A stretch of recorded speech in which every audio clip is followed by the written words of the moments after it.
groovy song. Right? Yeah. Just meditate to that. Yeah. Yes. Good morning, St. Steph. Good morning, Dr. JZ. How are you this glorious Wednesday morning? Or I guess it is still morning for you, right? Yeah, we're still morning. You're still 11:30. Yeah. Time zones.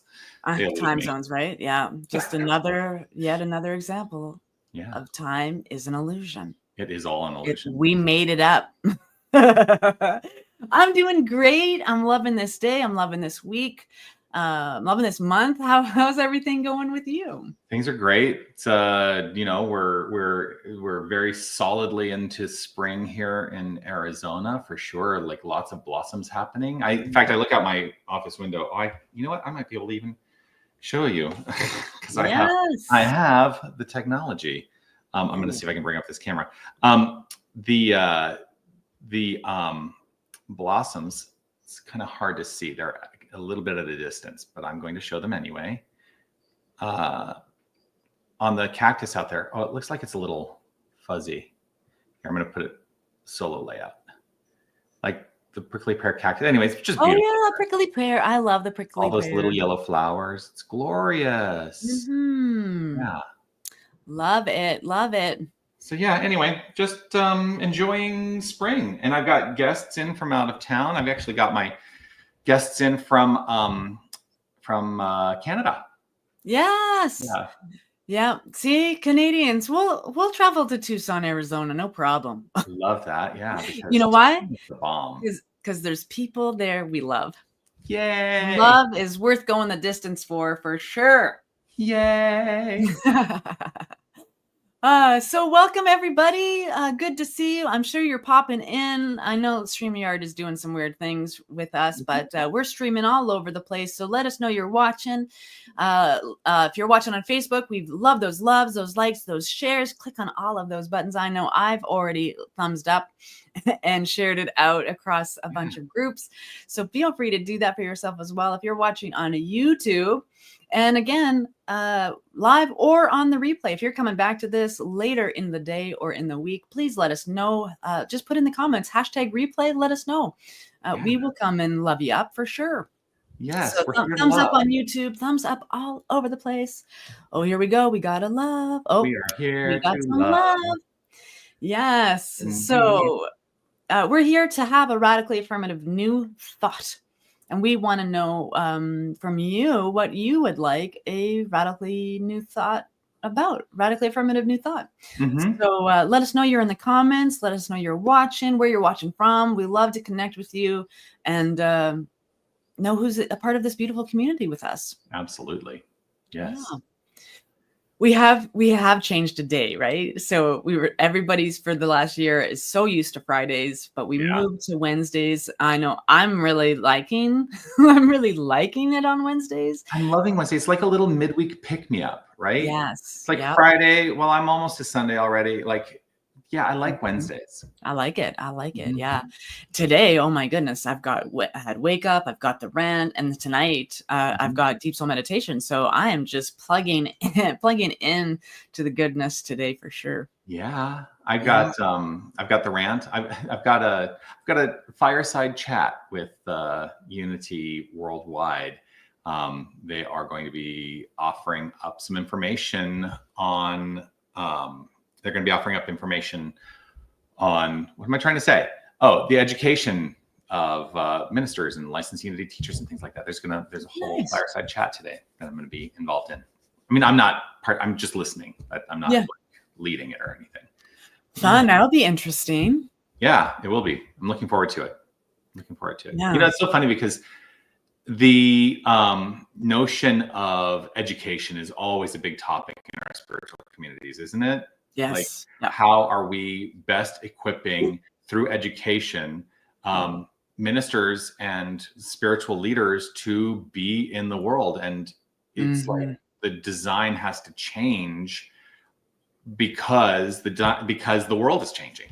And so what worked even 5 years ago doesn't work in the same way any longer. And it feels like the changes are always coming faster and faster and faster. Yeah, exactly.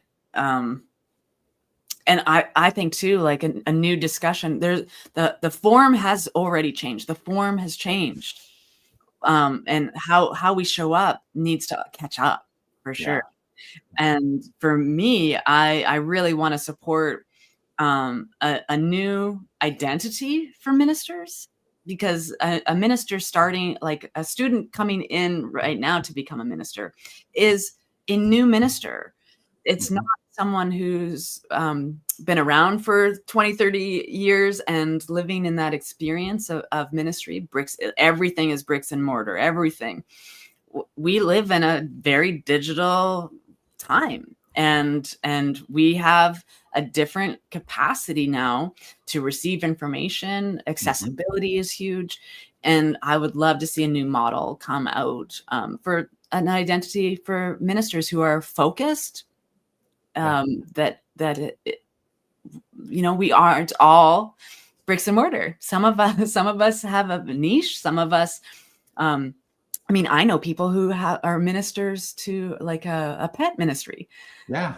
They support pet blessings. And, it's like, we're just so used to 2,000 years worth of what ministry looks like and how we're supposed to show up as ministers. And we just live in a different society now. Yeah. You bring up a point that I never really considered from this perspective, but I'm going to offer it up. So 20 years ago, when I started my studies to become a minister, which that was 20 years ago, first of all. Yeah. When I first started, like, the paradigm then was, you are studying to be the leader of a bricks and mortar like community. Yeah. That was like the whole construct was around that is the paradigm. And that's what we are training you for. And there was there wasn't a lot of great leeway in terms of like, well, I don't really want to be the senior minister of a brick and mortar church. I want to perhaps have a pet minister, or I want to be involved in prison ministry. And that's really my focus.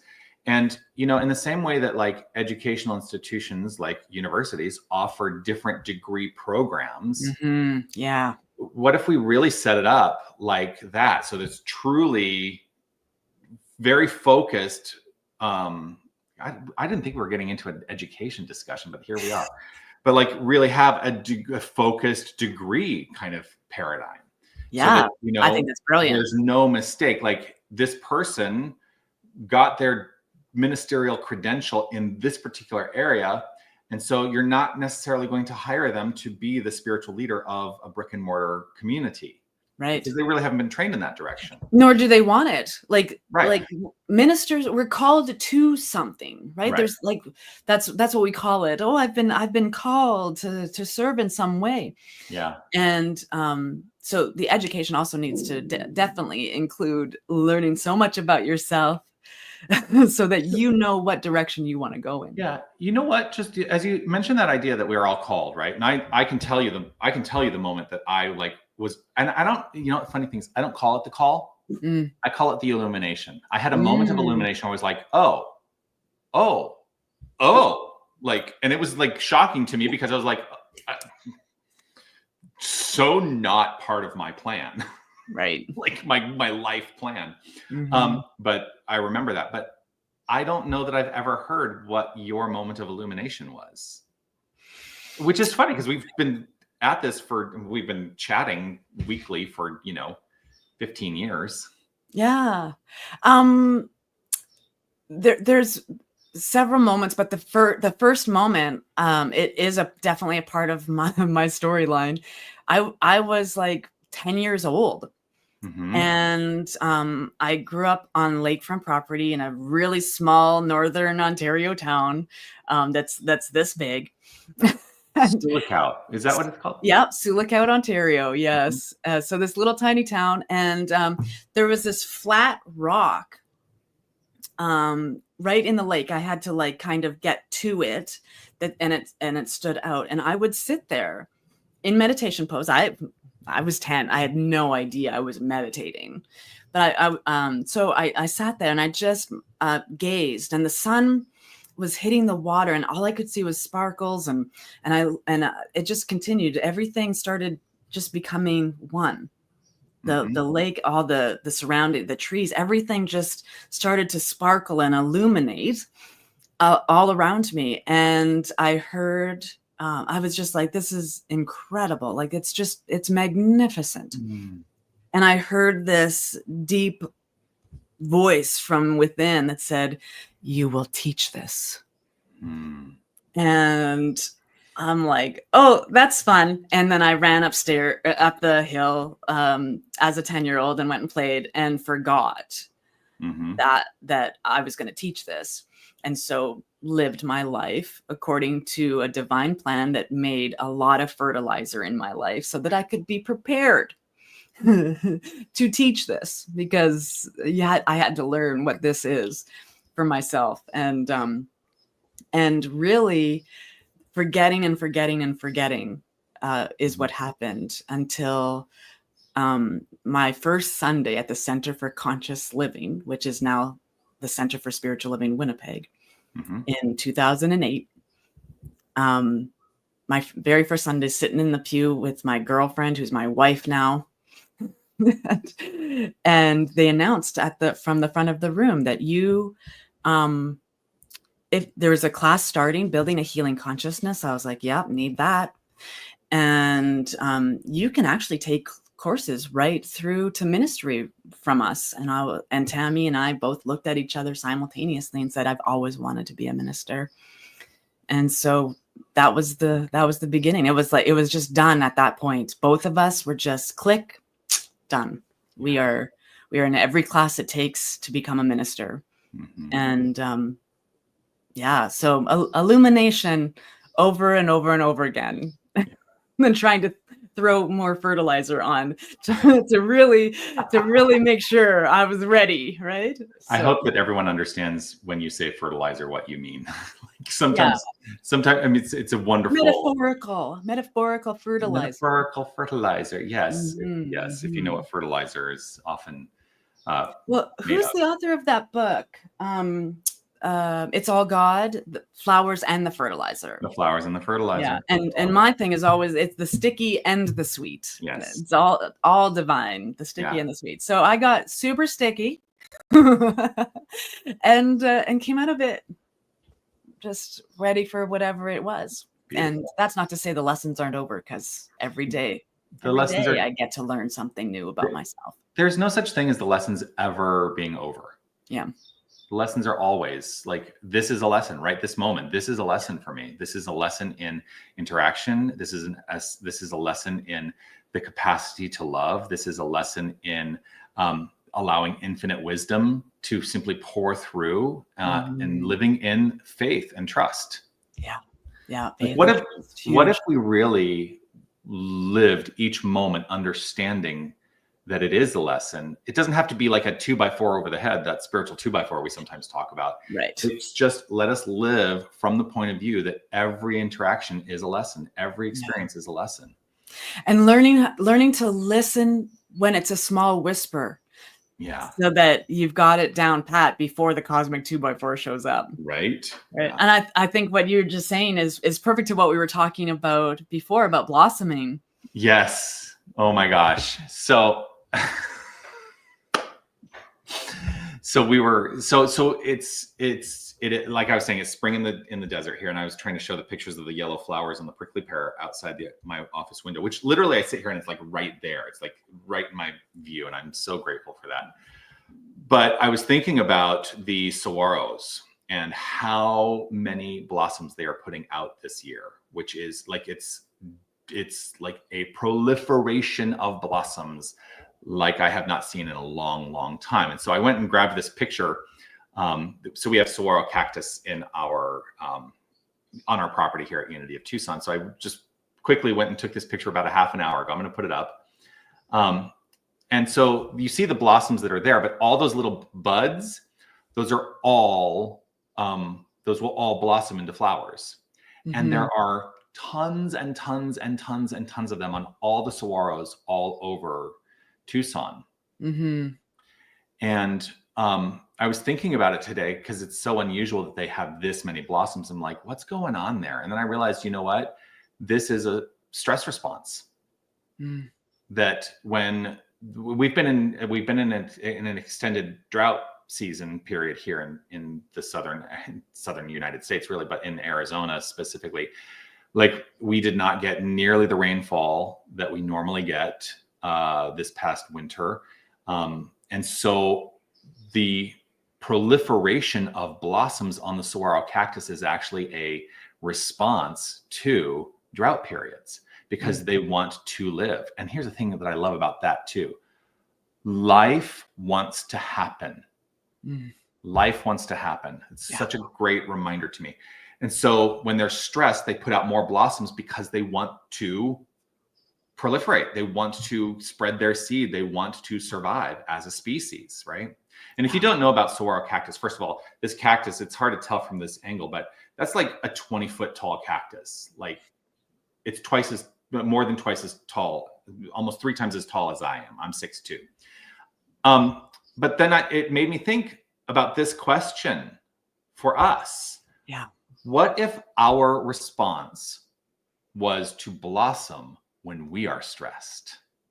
Mm-hmm. Yeah. And Trisha says Earth's immune system. Yeah. Earth's immune system functioning perfectly. Yes. Right? Yeah. And Sherry says, and the bats and birds are loving the abundance of flowers. Yes. Yeah. So we're going to see some chubby little bats and birds just, and they're going to be helping pollinate all of that.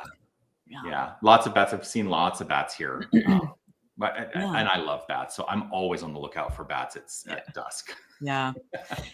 Because what I was saying earlier, the stress, the stress response, like blossoming, because I was saying, I'm super comfortable in my life right now. I better put something on my plate. I better put something on my plate, because I will not grow if I'm comfortable. And which is fascinating for someone who's recovered from a chronic anxiety disorder. Is like, wow, I'm so super comfortable. I'm ready for something more. I can put more on my plate a little bit. And because I'm here to grow, to evolve, and to expand. I'm not here to just be planted once and just watered where I'm at. I want to grow and to expand and to evolve.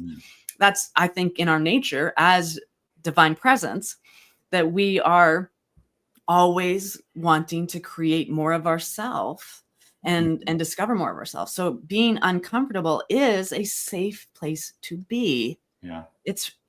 Everything's going to be okay. Right. So that I would get stressed out so easily if I stay comfortable and put up a resistant bubble around me to not engage with the moreness of life, because the moreness of life is what it's all about. Yeah. Trish is saying, I need to bloom into unpleasant health news from my husband. Oh, yes. It's no prayer for that, for sure. Yeah. Yes, right? The friction of life creates the strength we need. Yep. Like, I think about... Yeah, go ahead. Sorry, I was just going to say, because that also makes me think about, one of the songs that we sing here we sing as a centering song, because friction also creates smoothness. It washes away the rough edges. And there's a song that we sing here called Rolling River God. And I love that song. I just love that song. Rolling River God, little stones are smooth only once the water passes through, right? That when we are in the flow, we're actually having the rough edges washed away. And the metaphor there is that the flow is the divine. We allow ourselves to be in the rough and tumble, that we're actually in the divine, and all the rough edges do get washed away, and leaving only the smooth and beautiful stone. Like you see with polished stones out of tumblers. I love that. Yeah. Well, it's funny, like the, bringing up the tumbler, because that's what I use as a metaphor all the time, the tumbler. And oh, Steph and Tammy, how do you have such an amazing relationship? Well, it was years of being in a tumbler together, sticking it out, following through, and polishing each other up in this tumbler, right? Yeah. And so the tumbler for me is always a workable metaphor, because any relationship we're in that's difficult, that's what's happening. We're just helping each other polish up. Yeah. Yeah. Yeah. Put up Trisha. Yes. Yes, First, absolutely. One of the things that this is for me feeling like a call to is a reminder that prayer is always right now. Yeah. And so what I would offer is an invitation to you, Steph, to just take this moment to relax right where you are.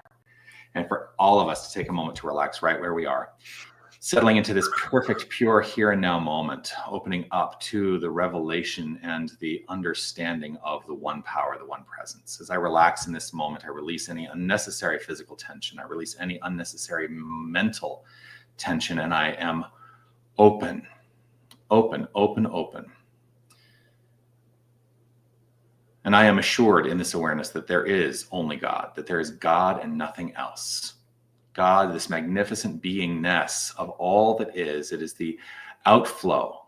It is the magnificent outflow and inflow of love upon itself. And it is constantly flowing forth in and as all that is. And so everything universally is the construct of the outflow of the divine. And this is inclusive of each and every one of us. We are the light. We are the life.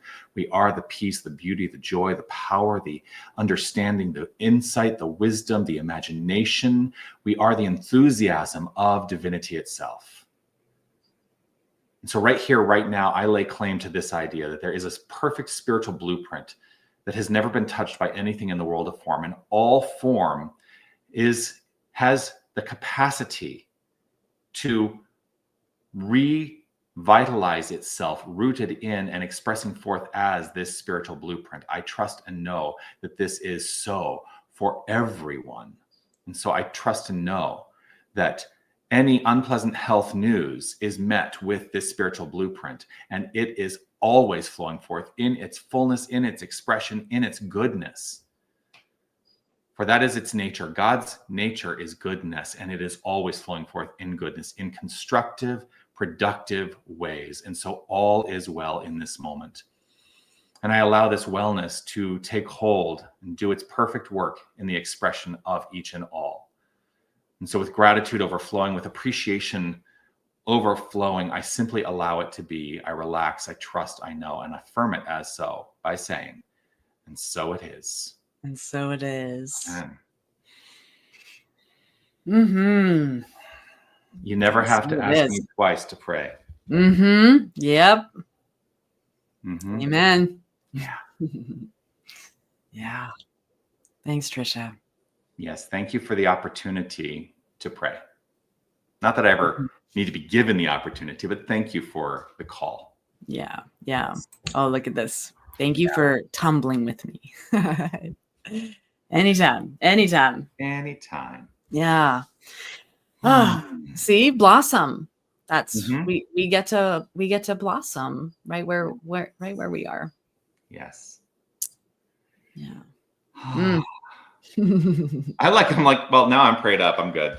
Yep, we're good. Yeah. Yeah. Oh my goodness. Yeah. Now my mind is just peaceful, rested. Yeah. Yeah. Oh my gosh. So what if blossoming, we can just accept blossoming as our natural state of being? Right. You know, I'm always reminded that there is no good or bad. There's no right or wrong. What is good for me is good for everyone because it's the nature of spirit. And so our natural state of being is to blossom, and just circulating through our own experience, the release of needing to call it stressed, because it's just a vibration, right? Our bodies are just energy. And so just that energy is feeding whatever is blossoming. So it must be good. It must be good, because I like to Yes, yeah. use the word goodness. Goodness, yeah. Yeah, the nature of divinity is goodness, because it keeps me in a state of recognition that there's an infinite, everlasting flow. Mm-hmm. It's not just this is good, which then implies this is bad. It's just Right. no, it's an ever-present flow of goodness, Mm-hmm. and that it's an active thing for me to be participating in the ever-present flow of goodness. And I do equate goodness with the constructive, right? Mm-hmm. Yes. Part of my point of view is that the nature of the divine in its creative, as the creative source of all that its nature is constructive. But you know what that also means? That its nature also has an element of destruction, because something must destruct sometimes for something new to construct itself. Mm-hmm. Yeah. And that I don't look at destruction necessarily as a contrary or bad thing any longer. Mm-hmm. Well, and compost becomes the most rich soil that you could we're back to use. fertilizer. Yeah. Yeah. I'm a gardener now. Yeah. Well, we're all gardeners, aren't we? We're all gardeners. Yeah. Tending to our garden. Yeah.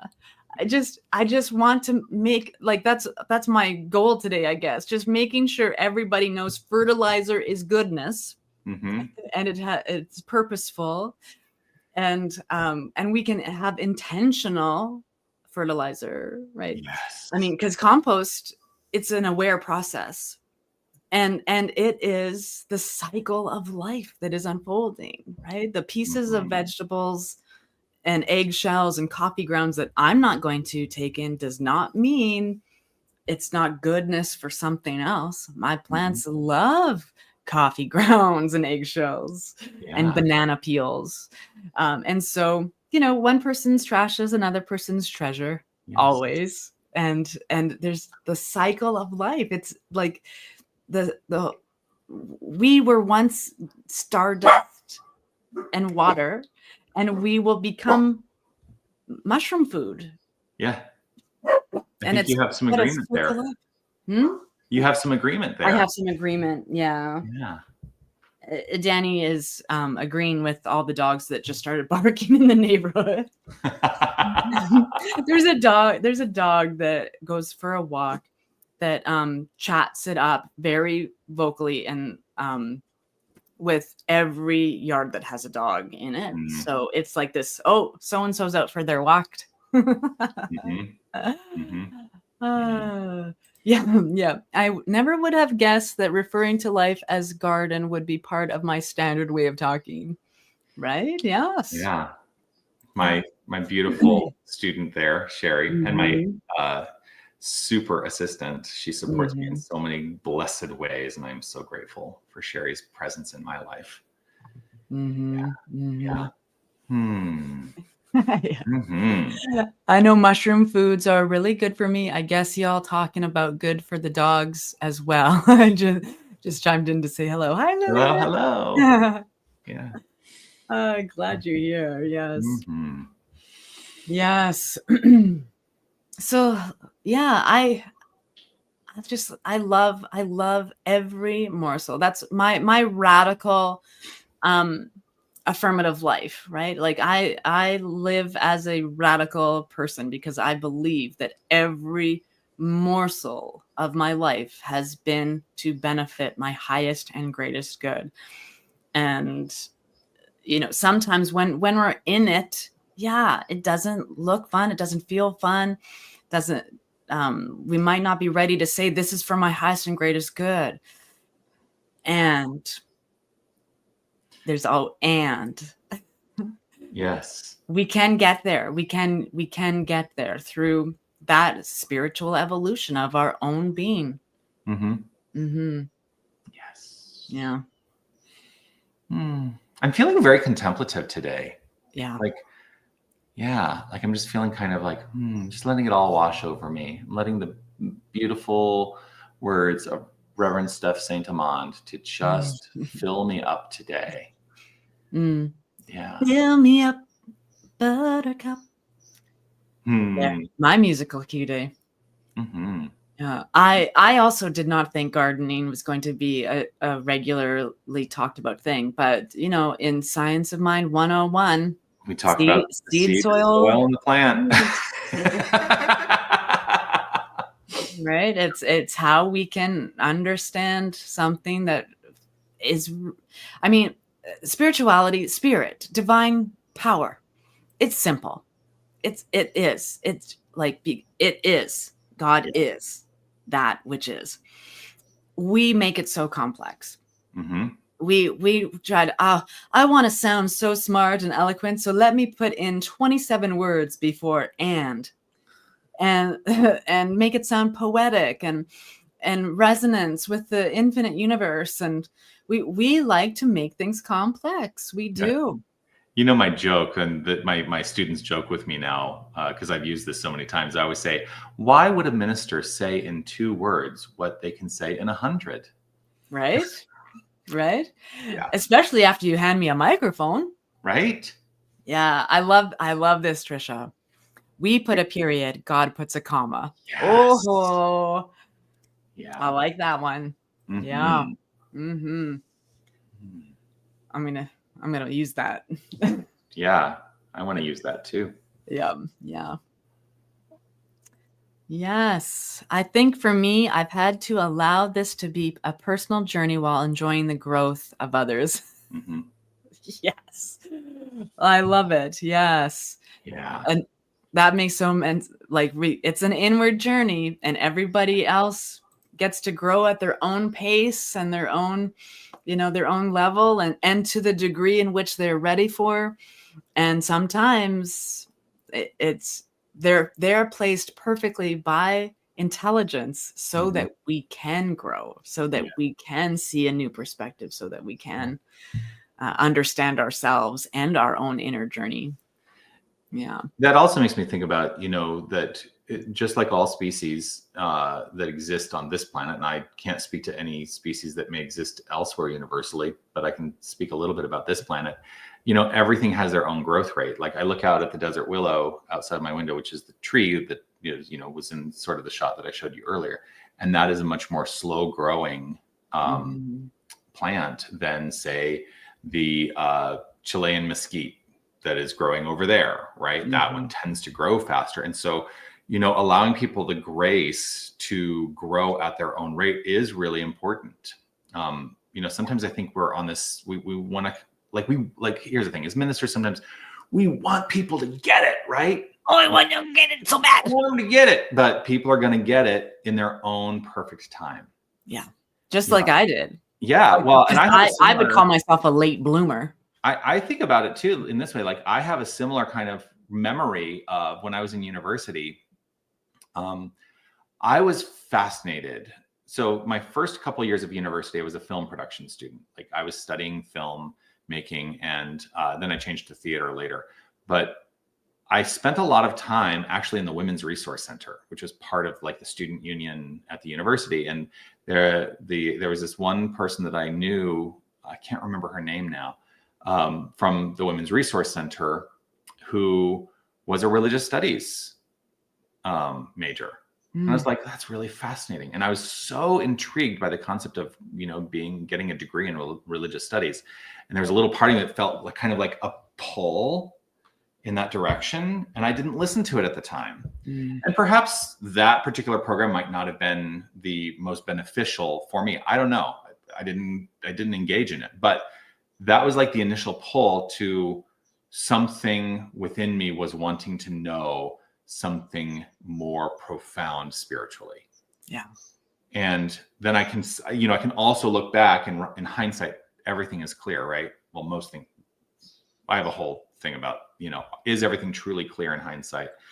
Maybe not. But there are periods of my evolution and growth in the experience of my life where I can also look back and say, oh, that was a seed planted. I can recognize it now in hindsight that was a seed planted in me, and a little bit of a nudge, right, in a direction.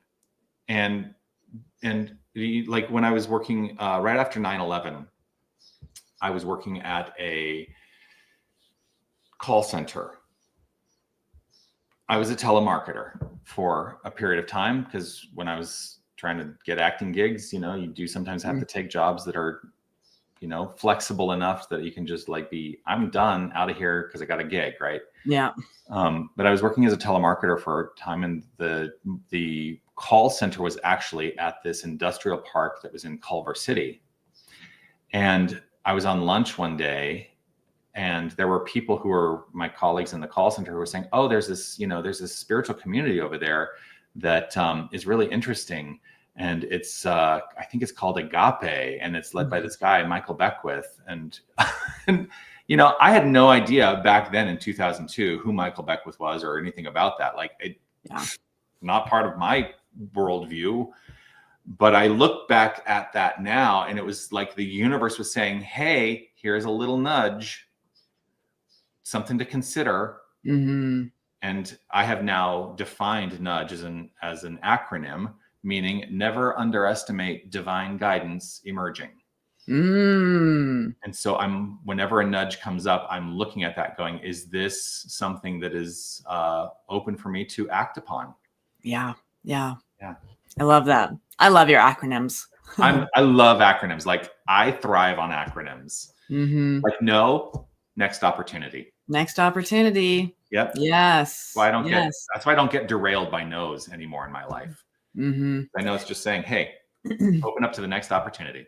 Yep. Yeah, absolutely. I have a sign on somewhere. I have this thing that my life moves at a pace that is unmeasurable. Because sometimes it's like I get so much done, all like crazy. I'm just on it. And sometimes I'm like, I really need to germinate. I really need to, there's a gardening term. I really need to sit in the petri dish and find out what is here, and becoming okay with my own pace and my own oddities when it comes to time and schedules and all of that stuff. Mm-hmm. That's what came to me, that my life functions at a pace that is immeasurable, because it does. It's just there. Yeah. Hey, Wayne came up. Go ahead. Sorry. I've been having a nudge to investigate the Quaker Church. Nice. Interesting. Let me know what you find out. I love the Quakers. Yeah. I was just going to say that Wayne, though, had a great acronym. Yes. Omnipresent nurturing energy. That is one. And we are that. Mm-hmm. Yeah. Wayne's got great acronyms too. Yeah. What's Wayne, do the loop one. It'll take about 20 seconds. The loop. Yeah. What's the loop one, Wayne? Yeah. He's got some great acronyms. Yes. It helps us remember, right? Okay. Yeah. Mm-hmm. Anything that we can use to remember. I mean, isn't that in some ways, that's kind of the whole point, to remember who we are. I mean, that's part of our love only, forgive everything, remember who you are. That is the mission statement here at Unity of Tucson. Yes.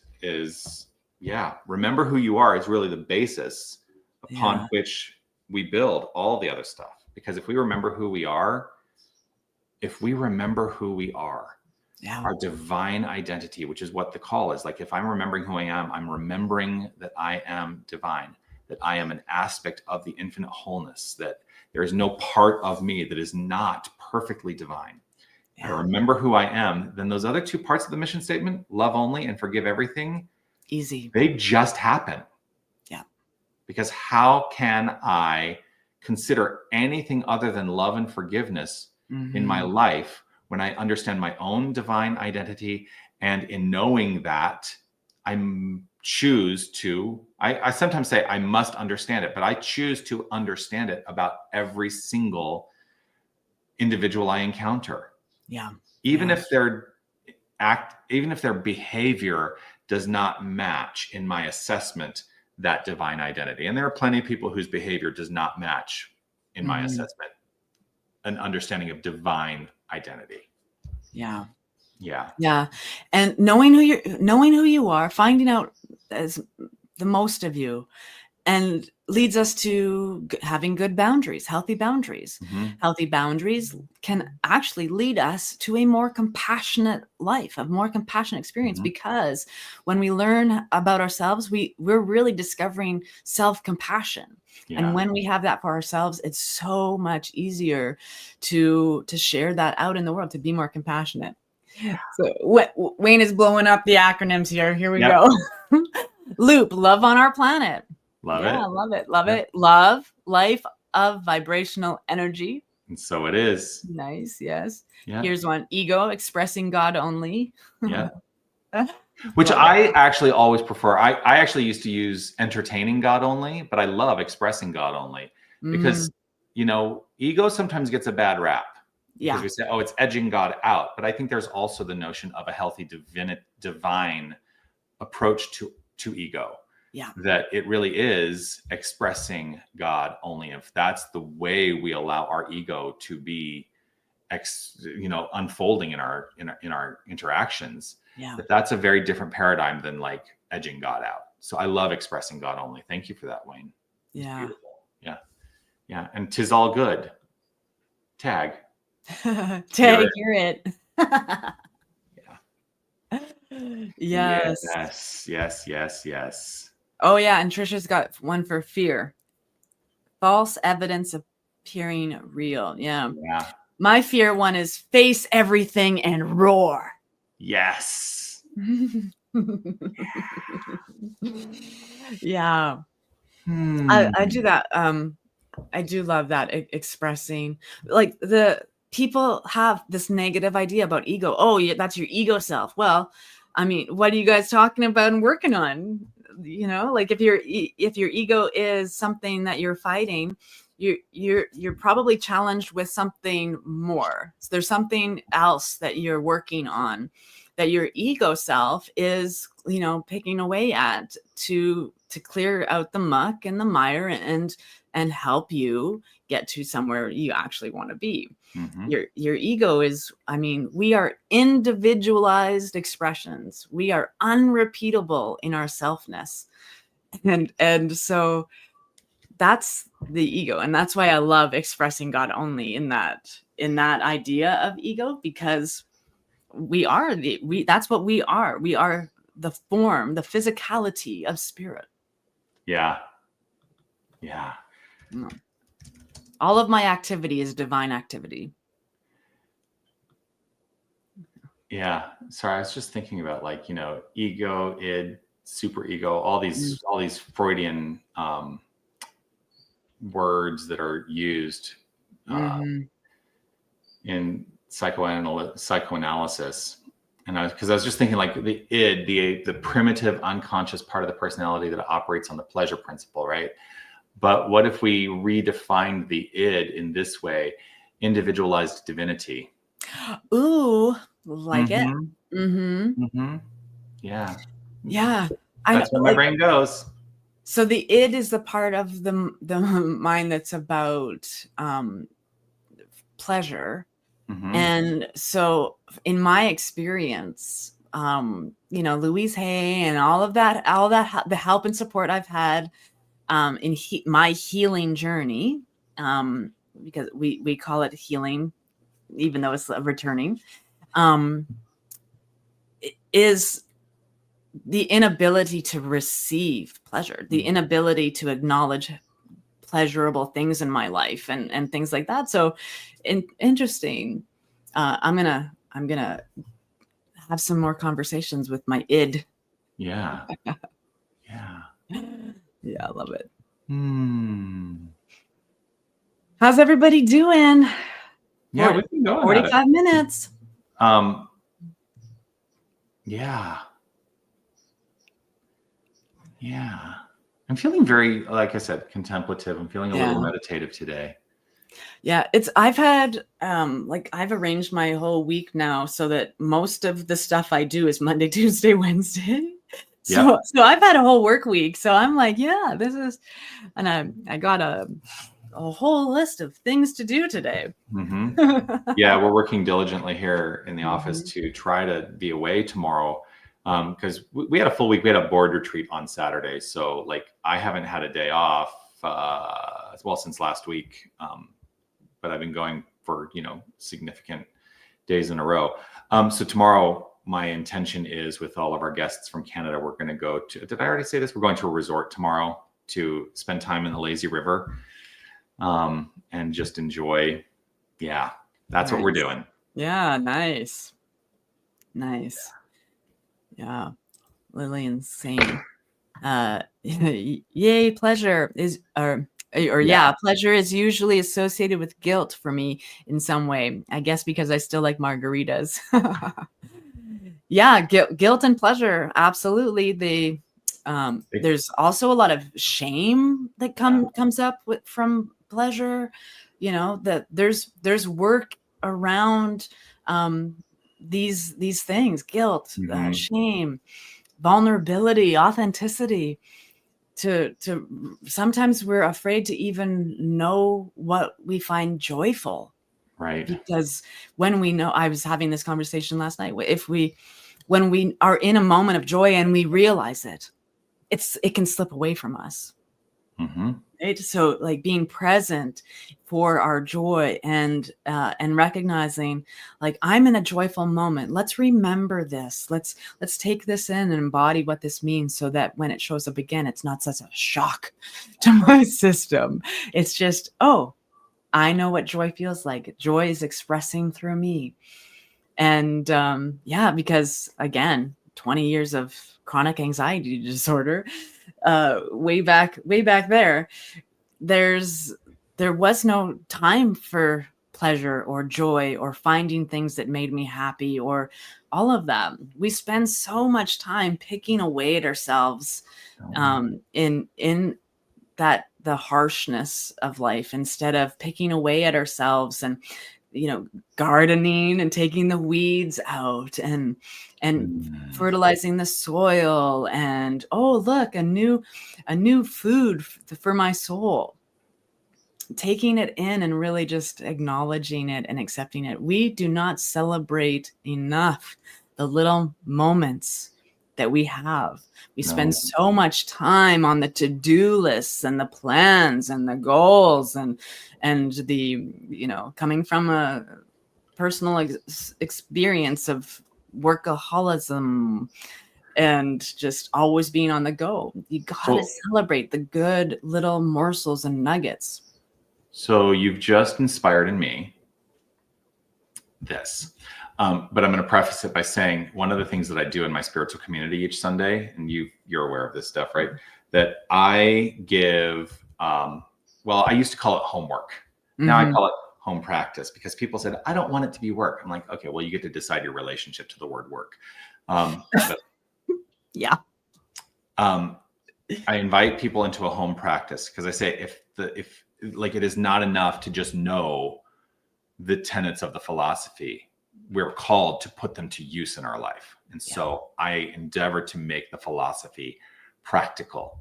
And so I have a home practice for all of us this week.